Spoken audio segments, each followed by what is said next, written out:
My name is Ashley, and by the third day, I knew Patricia had chosen her next game. For her, breaking Clara wasn't enough. She wanted to humiliate her in a way that everyone could witness. And so, she gave Clara rules, cruel, impossible rules, not to guide her, but to watch her fail. That morning, Clara walked into the office with determination. She carried herself a little taller, though I could still see the exhaustion under her eyes. Patricia was waiting. A thick pile of reports slammed onto Clara's desk. The sound made the entire office glance up. "Organize these by the time I return from my meeting," Patricia said. Her voice was cold, her smile thin. No errors. Not one. The stack wasn't a simple task. It was sabotage.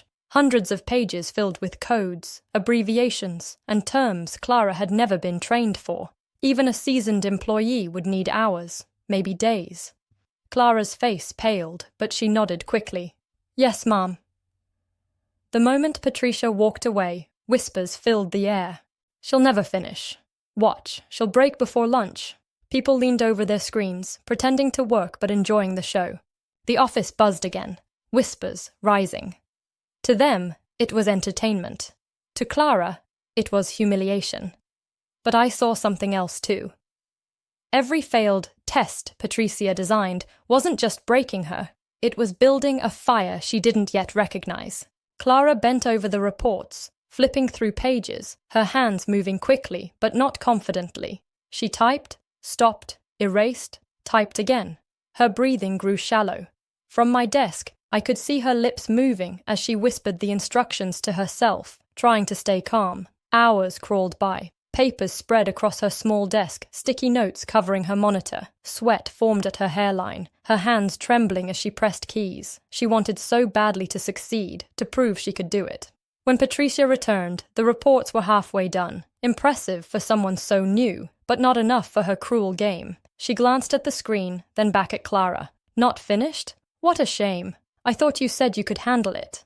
Her words cut sharper than any shout. Clara lowered her gaze, swallowing hard. Patricia turned, her heels clicking as she walked away, satisfied with the wound she had inflicted. The office buzzed again, whispers rising. To them, it was entertainment. To Clara, it was humiliation. But I saw something else too. Every failed test Patricia designed wasn't just breaking her. It was building a fire she didn't yet recognize. Clara lasted until nearly the end of the day. She typed, filed, and endured the whispers, but no one can carry that weight forever. When the office quieted for the afternoon, she slipped away. I followed at a distance and saw her disappear into the restroom. Inside, harsh fluorescent lights illuminated the cold tiles. Clara leaned against the sink, her reflection staring back with red-rimmed eyes. For a moment, she tried to stay strong. She splashed cold water on her face, wiped it with a rough paper towel, whispered to herself, "You can do this."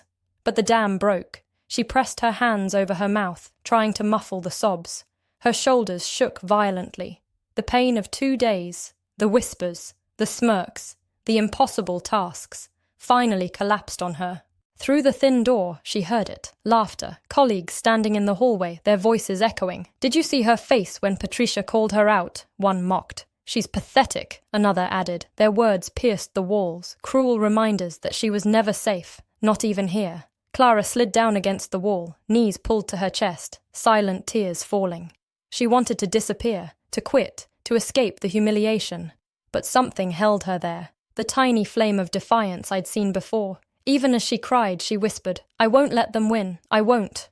When she finally emerged, her face was washed, her eyes swollen but dry. She walked back into the office quietly, shoulders straight, as though daring them to notice her pain.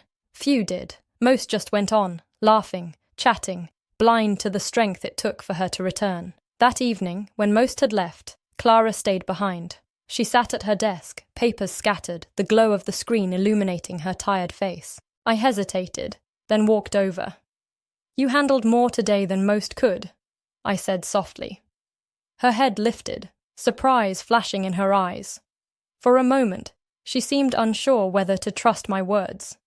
Then, her lips trembled into a weak smile. "It doesn't feel like I did." I pulled a chair closer. "That's because Patricia doesn't want you to succeed. None of this is about your work. It's about her power. But you're still here. That's strength." Tears welled again. But this time they didn't fall. She looked at me as though hearing those words for the first time. A flicker of gratitude softened her face. From my pocket, I handed her a sticky note with shortcuts for the system. "This might help with the reports," I said. She studied it, then nodded, clutching the note like it was a lifeline. "Thank you." That moment was small. 2 people in a nearly empty office, sharing words few would ever remember. But for Clara, it was a crack of light in the suffocating dark, and for me, it was the moment I stopped being just a silent witness. I became part of her fight. The days that followed blurred into one another.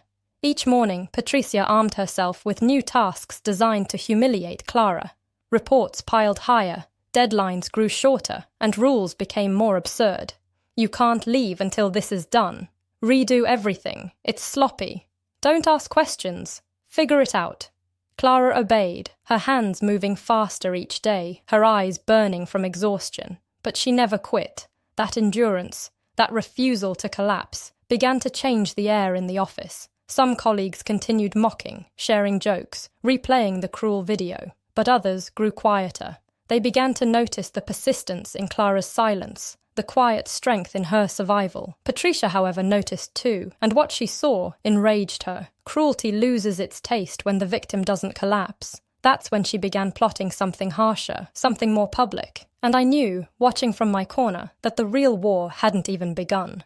That Friday evening, long after the last laugh had faded and the last colleague had packed their bag, Clara remained at her small corner desk. The office lights were dimmed, the city outside glowing against the glass windows, but Clara's lamp burned stubbornly. Her papers were neatly stacked, her computer still alive with unfinished work. I watched her from across the room. She didn't notice me at first. Her focus was too deep, her hands moving methodically, her lips pressed tightly together. Every now and then she paused, rubbing her temples, exhaustion heavy in her posture. But then she would straighten, take a breath, and continue. Finally, I walked toward her. "Clara," I said gently. She looked up, startled at first, then softened. Her eyes were swollen from lack of sleep, her face pale, but behind them burned something steady. "Why do you stay?" I asked. My voice was quiet, not accusing, just curious. She glanced down at the papers, then back at me. "Because leaving would mean they win." Her words hit me like a weight. They were quiet, almost fragile, but they carried a power far greater than the mocking laughter she had endured all week. We talked for a while, in the silence of the empty office. Clara told me how she heard the jokes even when no one was speaking, how the whispers clung to her like shadows, how Patricia's smirk haunted her dreams. She admitted that sometimes she wanted to quit, that sometimes the humiliation felt unbearable. But then she said something that made me understand just how far she had come. "Every time they laugh at me," she whispered, "I remind myself that one day it won't be me they're laughing at. One day it will be them." Her voice trembled as she said it, but her eyes shone with a fire that was new. It wasn't the flicker I had seen on her first day, the fragile flame of someone desperate to belong. It was sharper now, stronger. It was the beginning of resilience, the spark of karma growing brighter with every cruel word thrown at her. I left her that night with those words echoing in my head, and as I walked out, I looked back once more. Clara sat at her desk, surrounded by papers, the glow of her lamp, a small island of light in the darkened office. She was alone, yes, but not defeated. What her colleagues didn't realize was that every whisper, every smirk, every impossible task was not breaking her. It was building her. Patricia thought she was in control, but she wasn't. Every cruel rule she imposed only pushed Clara closer to the moment she would rise. Because humiliation doesn't last forever, it turns into memory. And memories, when combined with resilience, turn into weapons.